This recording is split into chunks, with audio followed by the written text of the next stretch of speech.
identified overall teacher judgment has become a big piece of how we support achievement for our specific students. Professional development is a big piece, and our teacher appraisal, where teachers have to bring evidence of teaching and learning to an appraisal meeting, either done as a staff or done increasing responsiveness for specific learners. We have a talent and gifted program which was funded according to cultural diversity, so all cultures, particularly Pacifica, are identified in that across the different intelligences. So that was a big piece of increasing responsiveness towards Pacifica learners. Parent meetings, we have whānau huis, and parents are used as mentors for teaching in different expertise fields. We communicate regularly with our parents using an also a website. There's blogging. We had one teacher mention 80% of the children in her class. I'm not sure what's the best Pacifica. No, we're responding to that from home, which was amazing. She started that last term. So we're using websites as a real inroad into home communication in the community, and our concert is a huge piece. Because pretty much that. Performing arts is huge because that is one of the pieces Pacifica children or Pacifica communities value very highly. And visual art as well. Representation too on the stage. So we've got a multicultural staff, so we're a multicultural first of all, here's an example. What teachers do in the classroom and say those three roles. There are not many teachers who are able to guide the question. Which goal of the Pacifica plan actually connected? They're not able to. And to me, they don't, one thing, they don't even know the plan. They're not strategic enough in terms of, of aligning or trying to, because really, they should be able to articulate why they're doing that in society here, why they're doing that, In terms of infant theory, they might be able to, articulate why. But in terms of Kaikatea, from my own knowledge and scientific education plan, I don't think many teachers are able to connect what they do and these two documents in particular. And you can correct me if I'm wrong, but that's basically even school in a low detail area should be very, very high. But the calibre of teaching is mediocre. The performance of the kids is not going to benefit from that. So, to get that level of performance that is necessary to upskill, to increase the achievement of those students, to me is the critical thing. Key documents what teachers have to know. And teachers should be able to make the link between what they do.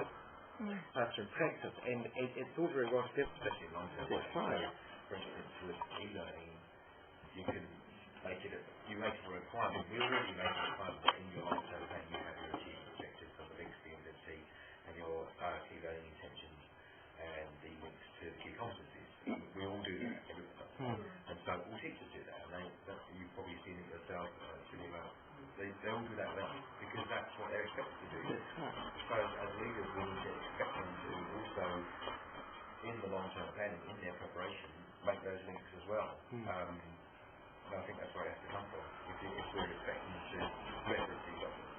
But again, you could do that for anything, like low-level learners, high-level learners. You could be writing massive plans, but it's about whether you're willing to put those into the classroom as you're teaching. And whether you focus on those, or whether you, it's a really hard... Well, I think the Pacific and Māori students are the ones that we know and nationally are failing. So in terms of that, it's a requirement, and it's something that we're expected to do. So we always identify the Māori and Pacific students. We always tease them out. And you will have people who say, in high populations of Pacifica students, that they should be teased out beyond just Pacific students, that we should be looking at Samoan, we should be looking at Tongan, we should be looking at Niuean, because Pacific Island is not one people, it's a group of different ethnic groups. So, and I've had that from Ero, when Leomo came in and she said, you need to think about that. But can I really understand that when you've got a school with, say 60% Samoan and 20% Tongan? Of course you should be looking at that.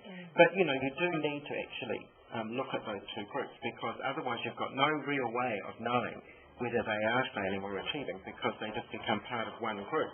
And it's really reassuring and empowering to know that your Pacific students in your class that you've targeted for that particular time have achieved. And if they haven't, why not?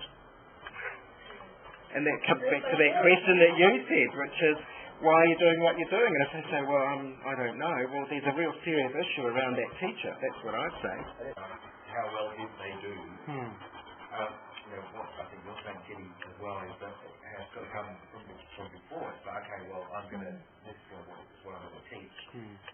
A, do I need to differentiate for my Pacific students and any other students for that matter, high achievers, low achievers? Do I need to? In this particular context, or reading, whatever. And if so, how am I going to do it? And I think those are the two questions I have to ask. And it's whether you're willing to put the time in, because it doesn't just come naturally No. to think about those things. You can teach yourself to, And it's huge. It's a big job differentiating a classroom. Because if you don't, that's when you get to issues around engagement and behaviour problems. If you've got issues with children's learning, if you don't address them and differentiate them accurately and correctly, your management can be seriously affected, and your behaviour of your children.